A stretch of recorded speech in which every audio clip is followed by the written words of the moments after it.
জামায়াতের আমির ডাক্তার শফিকুর রহমানের বক্তব্যে তিনি অভিযোগ করেন বিএনপি ক্ষমতার ৮০% ইতিমধ্যে দখল করে ফেলেছে, ভিক্ষুকের থালা থেকে হাটবাজার কিছুই বাকি রাখেনি। আমি দায়িত্ব নিয়ে বলছি, যদি এটা প্রমাণ করতে পারে তাহলে আমি জামাত ইসলাম ছেড়ে দেবো।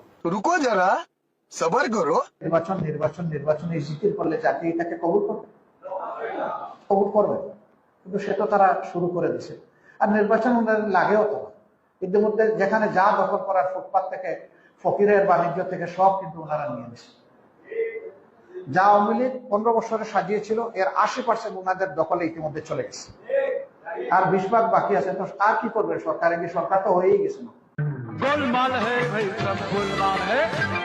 সম্পূর্ণ অন্যায়, অযৌক্তিক এবং তথ্য ছাড়া আপনি কথা বলতে পারেন। আমি তথ্য দিয়ে বলছি, এবং এই কথা বলার কারণে আপনার এখানে এটা দিয়ে প্রত্যাহার করা উচিত। আমাকে আপনি আমার অন্ধভাবে বক্তব্যটা একটা রাজনীতি দেন, কর্মী হিসেবে দর্শকরা কথা বলতে বিচার করুন। বিরোধী রাজনীতির কথা বলতে দর্শকরা বিচার করুন যে আপনার